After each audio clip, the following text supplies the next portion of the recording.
Hello, and once again, welcome to the webinar. We'll make a start in just a moment. My name is Max Drummy, and along with Joanne Quinn, Global Director of NPDL, and my colleague, Global Capacity Building Facilitator, Mag Gardner, we're really happy to have you join us today to explore how we might look at education in the light of moving forward in a deep learning world. So I want to hand over to Joanne Quinn to set the scene for where we're heading. Thank you so much, Max, and welcome everyone. We're so excited to see you from all these different time zones. I think that's the one thing we've all gotten much better at as this time has unfolded, and we're learning to zoom our way around the world in many, many different time zones. When I think about it, it's really hard to imagine sometimes that this is all real, that so much has happened in just 3 to 4 months. The challenges have been massive, and certainly the fragilities of all of our systems have been shown. But I think what is hopeful and what sets us apart as human beings is the fact that we have the ability to learn and to think and collaborate. And so today, as Max said, we wanted to host a session for you on how do we move ahead in a deep learning world. In fact, we believe that this is really a defining moment for all of us. We have an opportunity now to learn from what has transpired over these months, and not just to manage a reopening and a coming back, but to reimagine and build a bridge to a better future. Last week, we published, in collaboration with Microsoft, a paper called Education Reimagined, the Future of Learning. And the purpose of that was to capture what has happened, but more importantly, to identify a path forward where we take the best of what we have learned to build a better future. And so today we would like the three of us to share some of those findings that we've gathered from across the globe, from teachers, from leaders, from students, from parents, from associations like OECD and UNESCO, so that we begin to capture what is happening. And as we did this, we saw 3 distinct phases starting to emerge. The first stage was disruption, an overnight move to remote learning with very rapid response. Secondly, we'll talk about moving into transition, where we see ourselves now as we tackle the complex issues of reopening while times are still very uncertain. But most crucial, we think, will be this third phase of reimagining the future of learning as we take what we know and what we've learned and use those insights to forge a new and better future. But all of that is for naught if we don't look at category 4 there, which is mobilizing that future. What we need to do then is think about how are we going to take action? And how are we going to do that? By using the lenses of equity, well-being, and quality learning in every case. So let's turn first to this first phase of disruption, which we all have been living in for some time, and some are just putting their toe into the water of moving out of there. As we looked at navigating the disruption, you can see from the graphic here, we described 3 different zones. What we realized is that not everyone has had the same experience. Some people and organizations were better served and better able to modify their ways. They had more collaboration and technology infrastructure in place, but others really struggled. As we examined the system response to this global emergency, we found that the 3 zones were navigated, but not as discrete entities. I'm going to talk about each of these 3 zones, but we just heard back from one of the districts that we work with who said, you know, we think that we go back and forth amongst these 3 zones on pretty much a daily basis. So they do seem to capture what's happening. On the left, you see the unsettled zone, which was very overwhelming, as we said at the beginning, where we were really focused on those essential things of getting devices out, arranging connectivity, making sure of food security, and how we would handle the underserved. Often what we saw being pushed out online was very teacher-centered or sent home in packets, content-driven curriculum. Once those initial procedures were in place, we found that systems were able, some of them, to move to what we call the learning zone, where they actually begin to think about what impact are these decisions that we've made having on our students and on our teachers. And how do we shift from just surviving this time, because we don't know how long it will go on for, to actually navigating this new remote world? And so they began to take a look at issues more deeply. And OECD, we cited in our paper, pointed out a few of these that many countries were starting to look at: equity of access, continuity of academics, well-being, assessment, the balance of digital and screen time versus face-to-face time, and managing the technology infrastructure. Once that process and that system of really being more reflective was stabilized, some systems have actually been able to reach forward into what we call the growth zone, where they are taking the opportunity to reflect on what has been learned during this disruption and to capture those insights to develop learning models that they'll be able to take forward to the future once these restrictions are relaxed. So we put together this graphic with the intent that it doesn't slot us into a place, but these questions may be helpful as we reflect and help us think about how to move forward. And if we get as far as thinking about those issues in the growth zone, we're actually starting that journey towards that reimagining, because we're considering what we might want to take forward from where we are now into this new future. But of course, before we get there, we must traverse the second phase of this journey, which we called the reopening and transition phase, as we try to get schools up and running again. And what we feel is most important in this phase is that we take what we've learned during the disruption and what we already know about what matters for students, and don't refer back to the status quo. People tell us time and time again, you know, we've learned a lot about learning and we don't want to slip back into the old ways. So there is no clear blueprint for moving forward, but we can need to view these decisions that we'll be making through those three lenses of equity, well-being, and quality learning. We know that context really matters, and so we'll need a lot of flexibility and contextual and emotional intelligence to navigate these four areas: being mindful of well-being, reflecting on lessons learned, managing the safety and operations, and most importantly, leading the learning agenda. So let's take a look at the first one of these, which is well-being. As we are mindful of well-being, we have to realize that not everyone has been okay. Some of the issues with our students of food insecurity, unemployment, homelessness, and many, many others have shaken lives. If we rush to meeting only academic needs when kids come back, without recognizing the trauma and the well-being needs, we will only make a difficult situation worse. We must remember that emotion is the gatekeeper of cognition and attention. Children will not learn until they feel safe and that they belong. Therefore, job number one for us is to create a culture of learning where they do feel safe, connected, that they belong, and that there is some stability in what's going forward. But you know, it isn't only the students that we have to be mindful of around the well-being. It's actually the adults as well. There are 5 things that we've talked about in the paper that we know have affected all of us. We've not necessarily been our best selves at all times. We're grappling, parents are grappling, everyone is having a difficult time. That we're all on a different journey. So for some it has been much easier than for others. That we really need to listen, and listen well as we move through this, and recognize that well-being is not a fixed state. As we go through the next months, there will be ups and downs, and we'll need to realize that people will have emotion connected to that.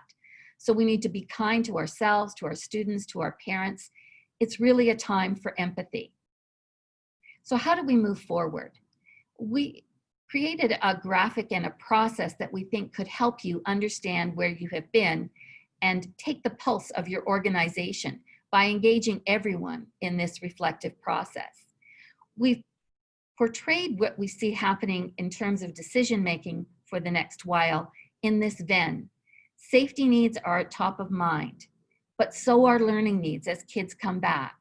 And as we took a look at this, we realized that the well-being is the bridge between those two, and that we cannot address either one or the other set of those needs without really being mindful about well-being. It's the bridge. So we have on the left-hand side suggested just 12 questions to get you started and help you be thinking about what you've learned and what you want to take forward. And this is as a teacher yourself, as a school, as a district, a larger entity. We have a few ideas that we recommend that, number one, you view these through the lenses, each of these questions, of equity, well-being, and quality learning. Secondly, that we hear all the voices of students, teachers, parents. Our students have a lot to tell us about what has worked and what hasn't worked. That we take an appreciative stance, not start with the deficits and worrying about what they haven't managed, but rather how do we empower our learners and learning as they come back.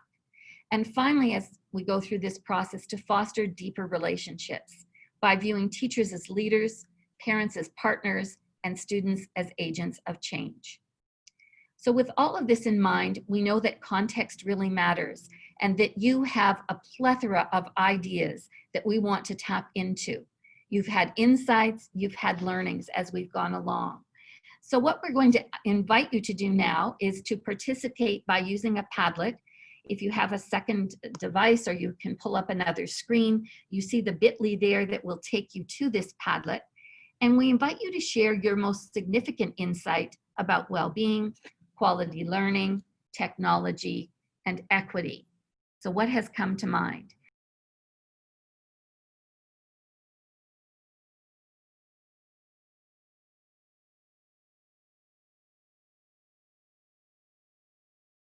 So clearly, you have many, many ideas to share. We will leave this Padlet up so that you can continue to contribute your ideas, and this is just a wonderful spot for us to take a look at some of the threads and themes that come through. As I look at them, I see that the issues of equity are paramount. They were the ones that seem to pop up first. And that if we don't address those, even though we have known for a long time that those issues are there, that somehow we could just gloss over. But that time has passed and we really must address those. I saw some wonderful comments about quality learning and what our children can do. And one of them said something about the learned helplessness kind of disappeared once children needed to be their best selves and needed to be more independent. I think there are lots of ways that we're going to talk about how we can make sure that all children are provided with those knowledge and skills and competencies to be able to do that. And top of mind is well-being. You commented on the fact that it's not just the child who desperately wants those connections, but it is the whole family. And if we aren't ensuring that the whole family is well, then it's not going to work either. So many things that we need to be keeping in our minds as we move forward. And with that in mind, I'm going to pass over to Meg now, who's going to talk specifically about safety and operations and how to lead learning as we come back. Meg? Thanks, Joanne. So managing the safety and operations of reopening, it's complex and it's overwhelming, and it seems as though there's a million things to consider, especially when the situation is so fluid and unpredictable. In the paper, we couldn't address all of those possible issues, but what we've done is provided a downloadable tool that can support you with the planning. And while the tool is by no means exhaustive, it might support your teams during the lead up to the reopening, certainly when you think about the first few weeks as you settle, and considerations for any potential future rolling closures. While the health and safety obligations can certainly keep us busy, it's worth taking time to think about the learning agenda. You know, those health and safety and operations issues, they can certainly serve as a distraction if we're not careful. We need to focus on our primary purpose. If we don't, we might miss a golden opportunity. You know, hand sanitization and one-way hallways. We don't want these things to occupy our imagination. So we need to think about how can the pandemic serve as the nudge we need to be even better than we were before the pandemic. We need to examine and challenge our practices that have become kind of etched in our schooling cultures and in our psyche. As Joanne said, we need to be mindful of well-being. Rushing to address the academic needs without considering trauma and the well-being needs of our adults and our kids will only exacerbate a very, very fragile situation.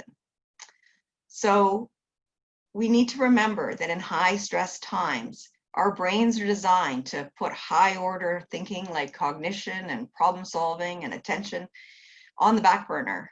That during stress, our brains turn reptilian. They think only of fight, flight, and freeze. And so we need to think together about how we can acknowledge that our learners won't learn when they are uncomfortable, and our learners won't contribute when they're self-conscious. So we need to think creatively about the kind of spaces we create for students that are psychologically safe. Building connection is key here. And there are lots of ways that we can ease the social pathway for students. And in order to do that, we need to take lots of time to listen to our students. As Brene Brown suggests, empathy fuels connection. And pity and sympathy, well, they drive disconnection. So we need to draw our best resources and our abilities to empathize and act from places of compassion. Sometimes, as educators, we think about the emotional work involved. We see the energy and the effort and the engagement required, and so we unconsciously back off from students when they need us the most.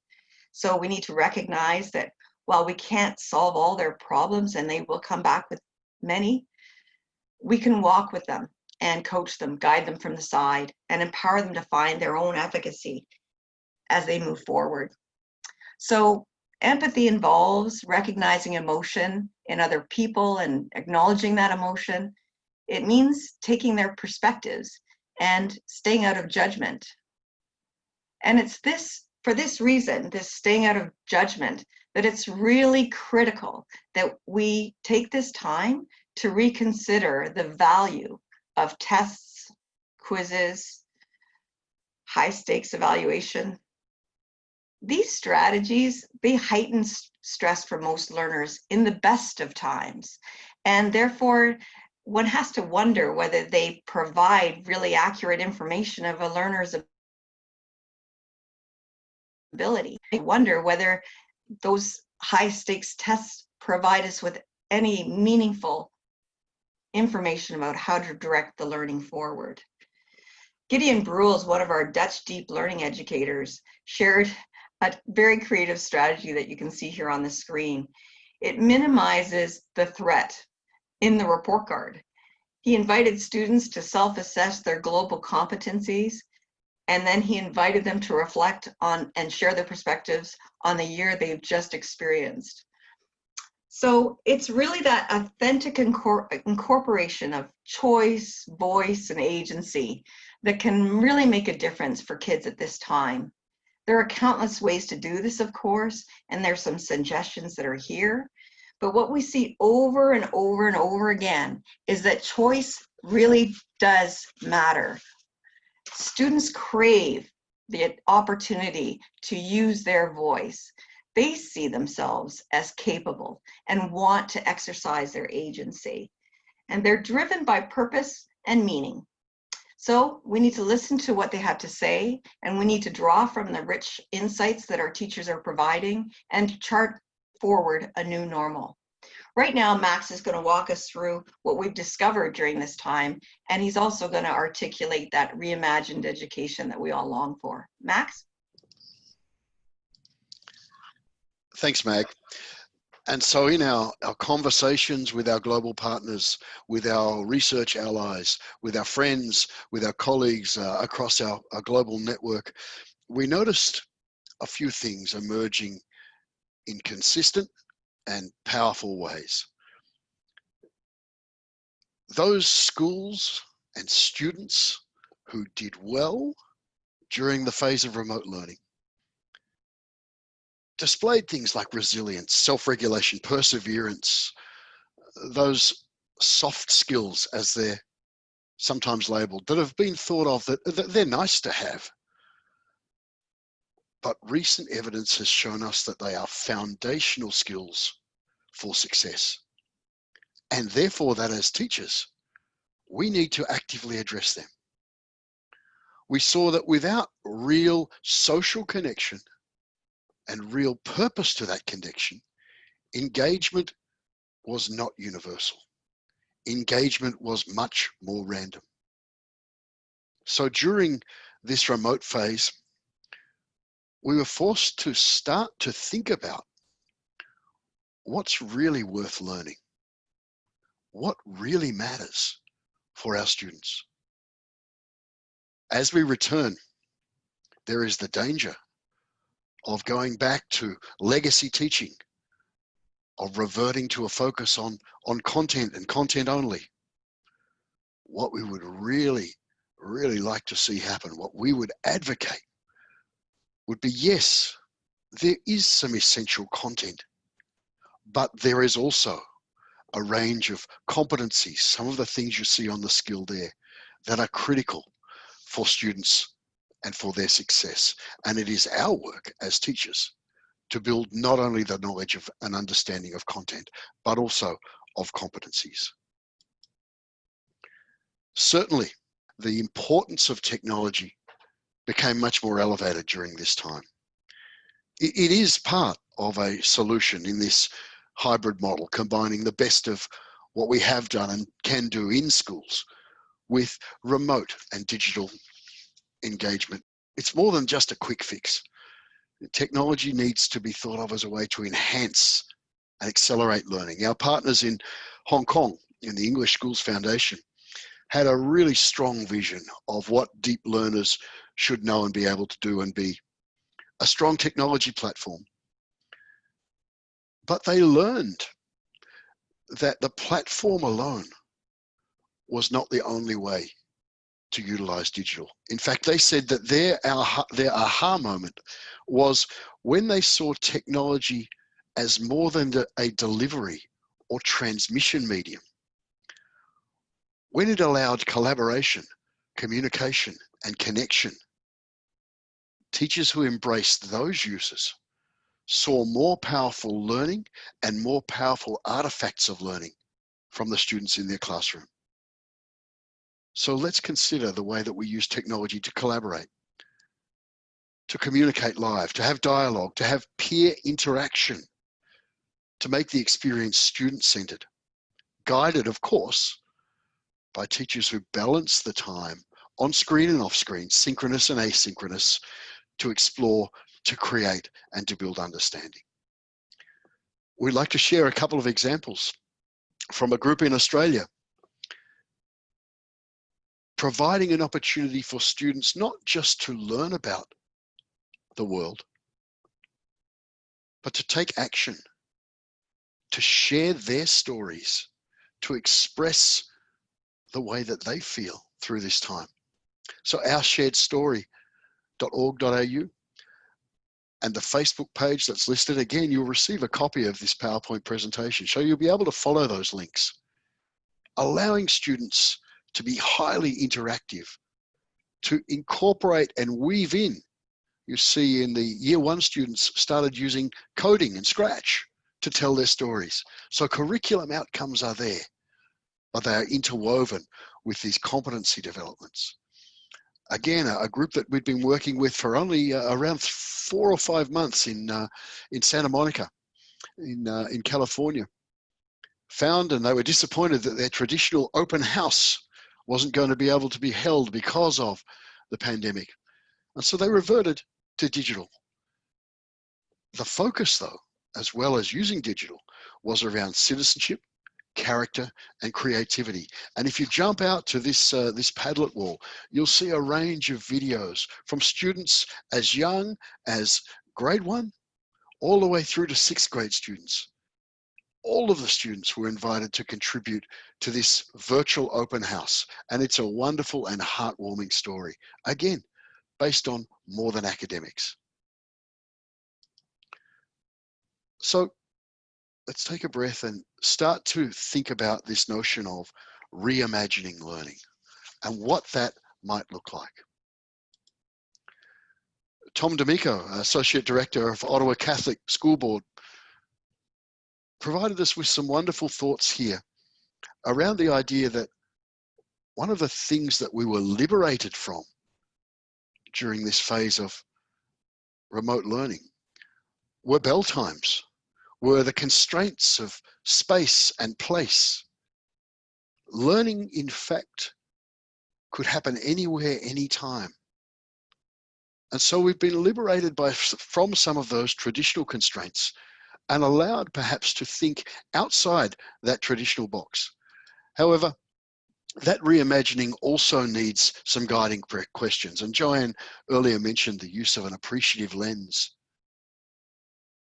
And so as we start to reimagine, let's really come to some shared understanding about what is important and why. Certainly think through those lenses of equity and well-being, but also take time to think that what have we learned? What are those powerful positives to come out? Who succeeded during this period of time and why? Our global competencies, as we address those prompts, become even more powerful as we start to build that profile of the learner that we want. We would argue that these skills, character, citizenship, collaboration, communication, creativity, and critical thinking are even more important in today's climate. And so if we think about these 6 as being highly important for learners, one of the questions is, how do we go about, and I noticed the word intentional was used a couple of times in that Padlet wall. How do we go about intentionally creating learning activities, learning experiences that allow students to build those 6 C's? We've put this little series of cues and prompts together.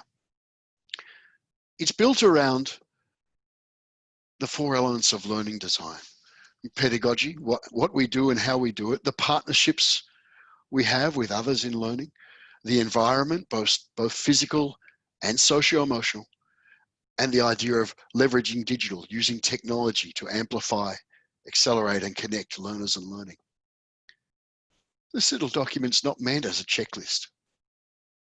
It's meant for you perhaps to sit alongside your existing learning design planning tools and just perhaps in conversation with colleagues, think about some of the other ways you can start to build deep learning into your classroom.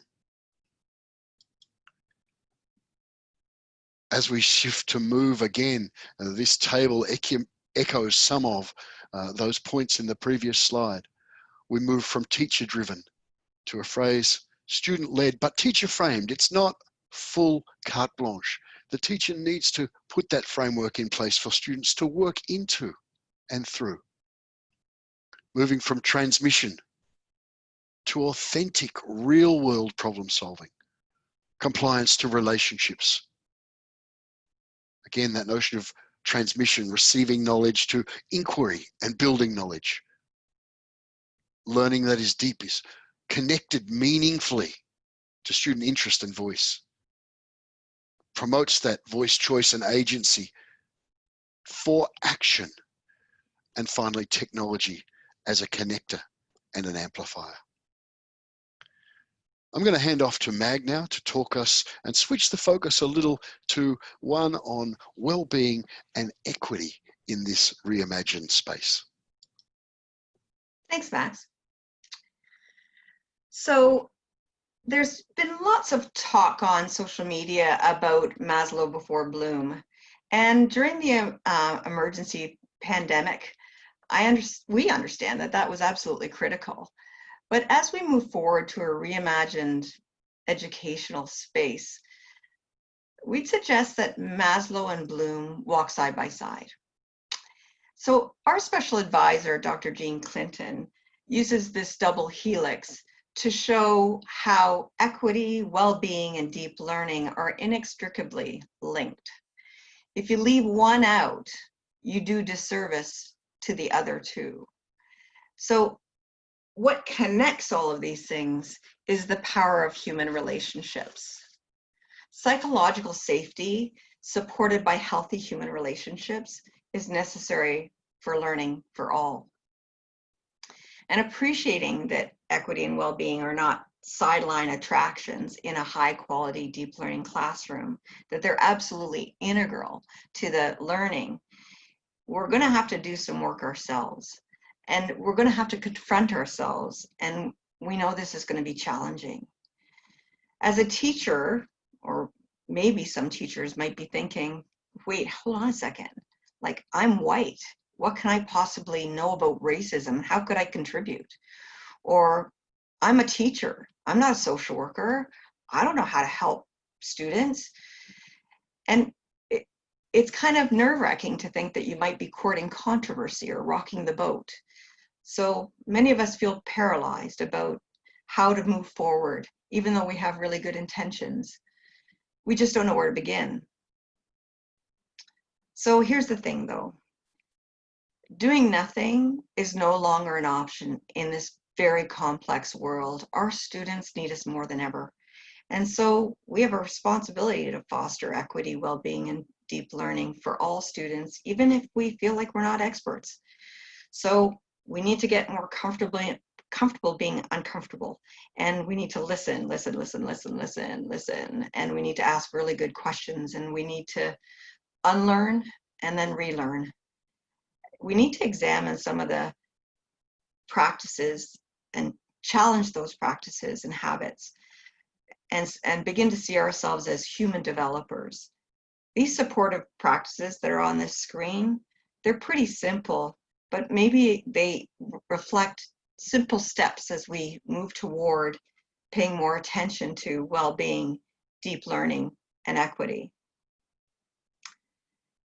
The deep learning approach is vital because it simultaneously develops the global competence while fostering well-being and increasing equity by leveling that playing field. A powerful differentiator of the NPDL work, the deep learning work, is that many of the social learning domains are embedded within the 6 global competencies that Max outlined. Harvard University developed a tool that interrogated 40 different SEL frameworks. Some of these are probably familiar to you, like the Big Five and Castle, Habits of Mind. They identified 6 domains that are common across all of these frameworks. And those 6 domains are cognitive, emotional, social, values, perspective, and identity. And when the deep learning, or NPDL's global competencies, were cross-referenced and analyzed using this Harvard tool, it was found that the global competencies were very well represented across all 6 of those domains I just mentioned. What's also noteworthy was that across all of those 40 frameworks that were analyzed, that the NPDL global competencies were evenly distributed across those domains, and you can see it at the top of the screen there. And it shows that deep learning reaches the whole student and his or her social emotional needs. So you've probably heard it said before, but it bears repeating, that deep learning is as much about being good at learning as it is about being good at life. The reimagined education that we're talking about, it provides a solid foundation for the hybrid learning environment. Max explained what that hybrid learning environment was like, but hybrid fosters the best of remote and in-school learning and facilitates the shift to a learner-centered model. Studies are suggesting that this combination of on learning and off learning, or sorry, online and offline learning, that when learning design features such as engaging content and opportunities for interaction, when they're folded in, hybrid learning is just as effective as classroom-based learning. That's huge, and I'm sure that we need to do more studies on that, but that represents a significant aha. So when you think about it, what we've experienced over the last few months, consider some of the field trips to galleries and museums around the world that some students have been able to participate in, and that students have been able to enhance their learning partnerships by reaching others from around the world. That's what we're talking about when we're talking about hybrid learning. We know that connections are important, and the emotional check-ins built into digital learning environments allow students to collaborate and also feel included in that classroom community. As students migrate between remote and in-school learning experiences, and as we move towards hybrid learning, we would be super wise to provide them with smooth transitions so that the digital learning environment and the face-to-face learning environment feel almost seamless. The more we can offer a natural continuity between online learning and offline learning, the more likely students will find learning accessible, and they'll feel stronger connection to the people they're learning with. And as a deep learning educator who activates 6 competencies and builds a learning culture and collaborates with all partners, you can think about how can the online learning experience feel smooth and similar to my in-class experience? This tool that you have in front of you may have some suggestions about how to navigate your next steps in terms of developing a hybrid deep learning experience for students. And this is one of the tools that we'll share later on. I'm going to pass it over to Joanne now, and she's going to walk us through how to manage this change. Thanks, Meg. Well, as we said at the beginning, this is our moment. We have a choice of whether we move forward, whether we stand still, or whether we slip back into that comfortable. If we do nothing, the status quo will overtake us. And really, we don't think that's good enough. We think that if we connect our best thinking and we have courage, we can take action and really make the changes that everyone who has taken their time to come on this webinar, we believe, is wanting to have happen. So we can take that and move forward. But how do we get there? Well, one of the ways is this deep learning framework. We think that it provides some guide as we create that new pathway because it focuses on the whole system. It begins in the center, as you can see, with those 6 global competencies for deep learning. They're critical that we know where we're going. What are the kind of students we're trying to develop? What are the skills and the attributes that they're going to need to be successful as they go forward in life?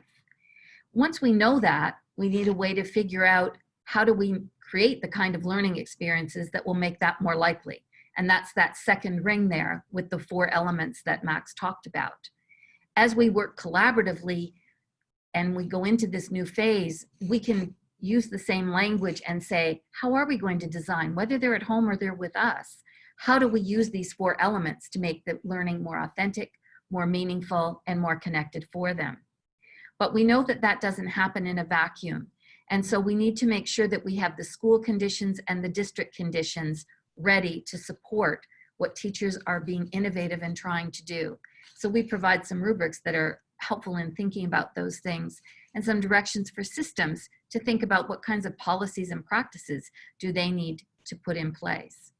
And surrounding all of that, you see collaborative inquiry, and you have heard us, all 3 of us, talk about that at length, threaded throughout today's time together, because it's this ability to be reflective that is the only thing that's going to help us learn and move forward.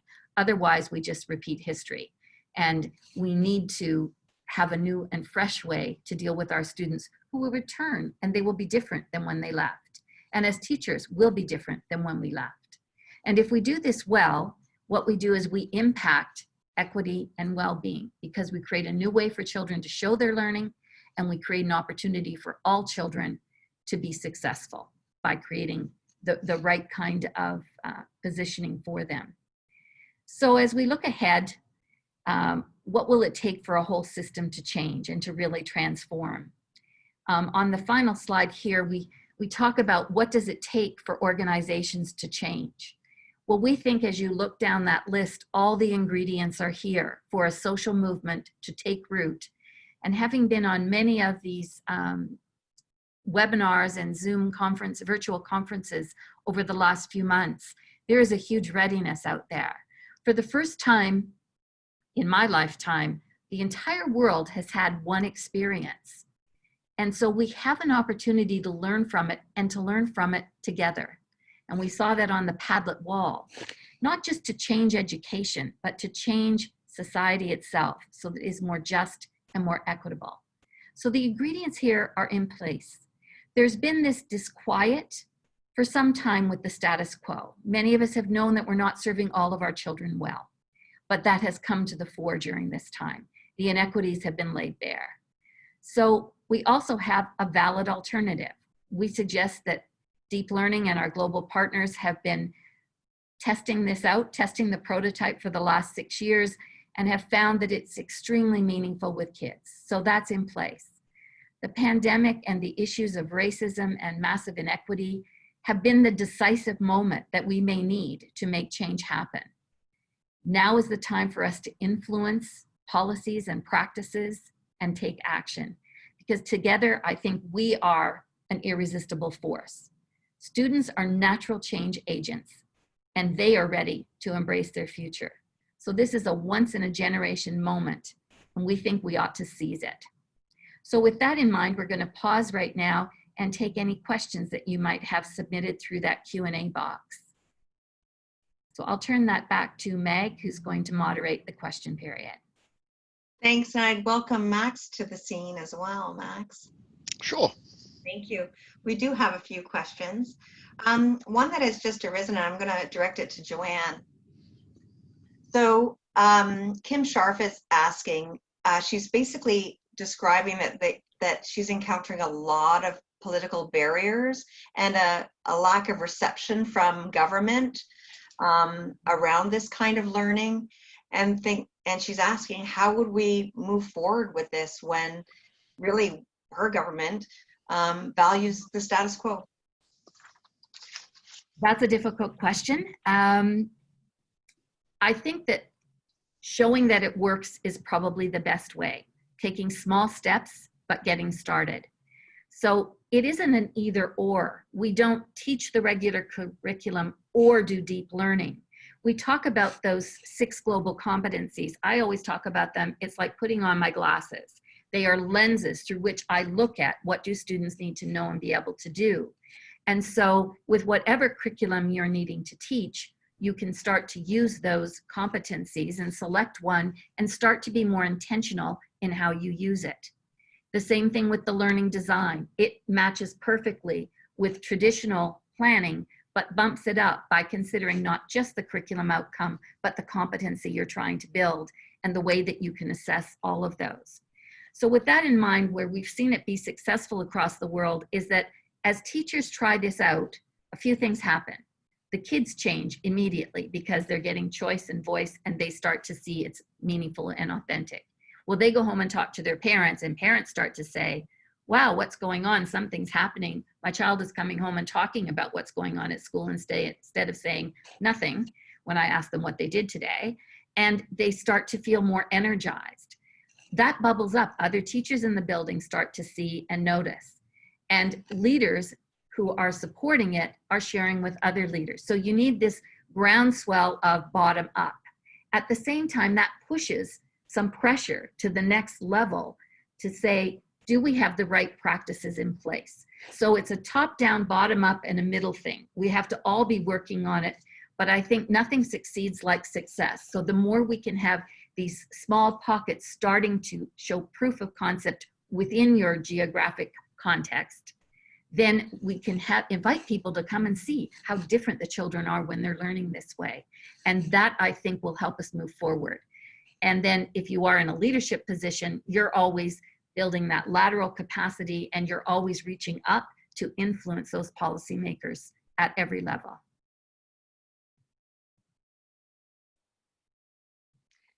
Max, a question for you. How do we prevent teachers and schools from slipping back to what they've always done when we reopen? I think that was part of Joanne's earlier comments there, is intentionally taking the opportunity to reflect on not only what was different during the time that schools were closed, but what worked well. What was different and why?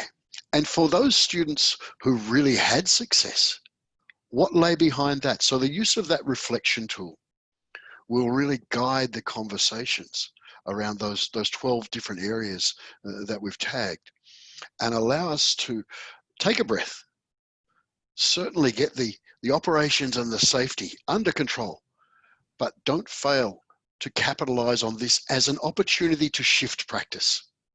There will be that tendency to want to revert back to what we've always done. But as leaders in schools and systems, some of that responsibility for redirecting the focus intentionally, explicitly, appreciatively to the next phase of Education Reimagined is an opportunity that we don't get very often. And I think we have to be highly mindful of that.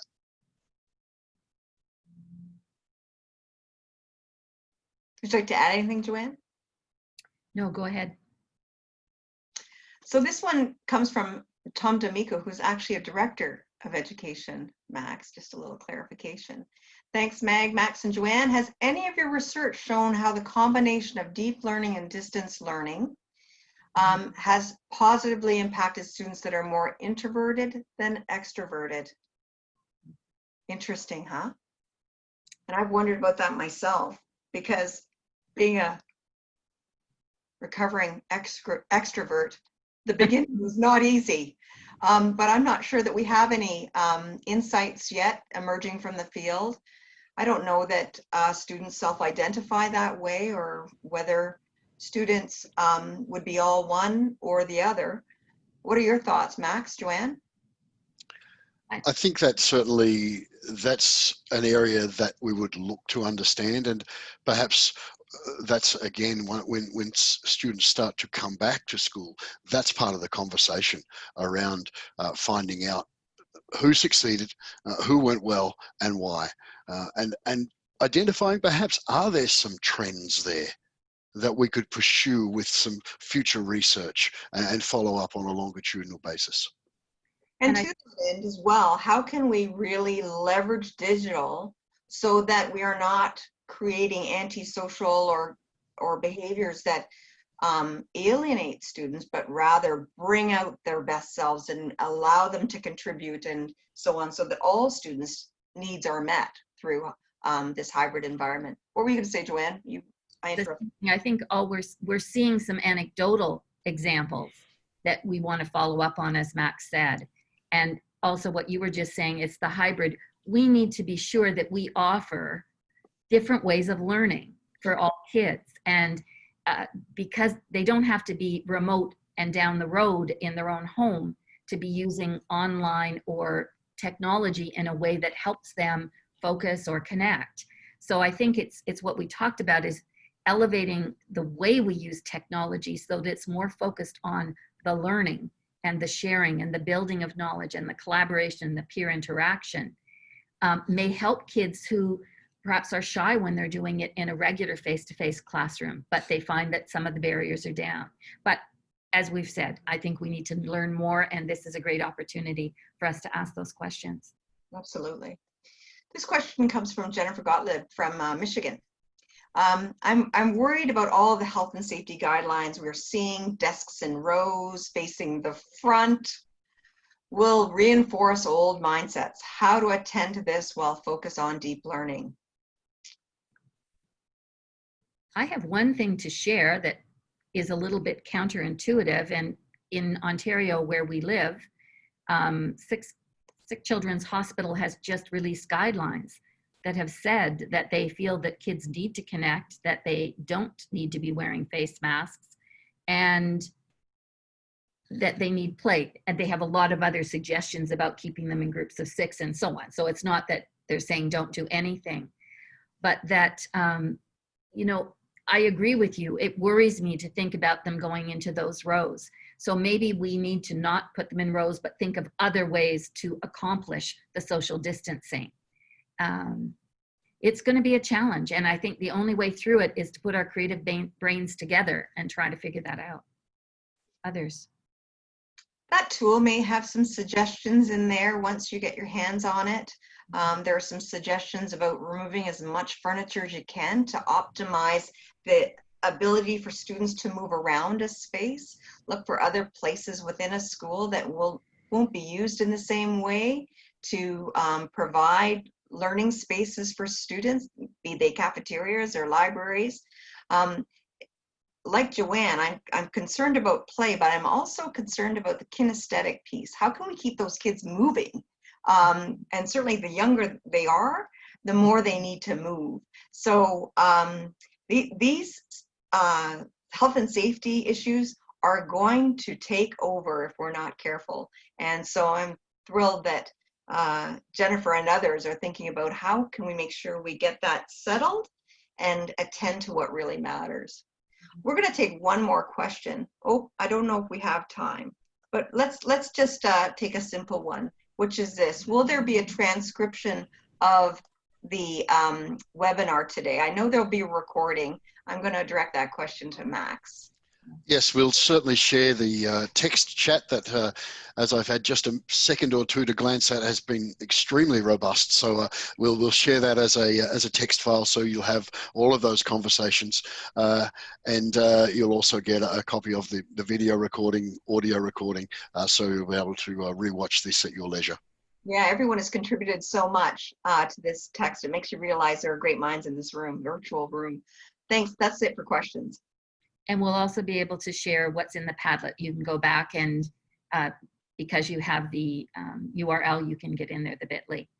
So as we close out for the day, just a couple of thoughts. We started out with a statement like this in our paper, and we truly believe this, that we have an opportunity. We've got tremendous challenges coming forward. Those questions that you've asked, we don't have the answers to them, but we know that every time we talk to more people, that we build together more of those answers. And there will not be one size fits all, but there will be a better way to do things. And that you're all committed to reimagining a new system, and we will get through this, and we will build that together. So the one thing we wanted to leave you with is the notion that, you know, our children need to engage the world because they're the ones who are going to change the world. And our job is to free them up to be able to do that and help them be their best selves. And on behalf of the three of us, we do want to say just how much we admire what educators have been doing over these last months, going above and beyond to be creative, to be caring, to be empathetic, to build the best environments for kids to learn. And we know what a toll that has taken, but we really feel that it is making all the difference. And this will be a time that we all remember, but let's remember it for what we learned and what we can take forward. So as we close out, just a reminder on the last slide where you can find our information. As we have said, the recording, all the downloads and everything will be available by Tuesday on our website, npdl.global. If you would like more information on the website as well, you can find out about a recent book as well as this new article, which is downloadable from our site as well. So we thank you so much for taking time out of your day to be with us, and we look forward to meeting with you again in future webinars. Thanks so much. Bye-bye.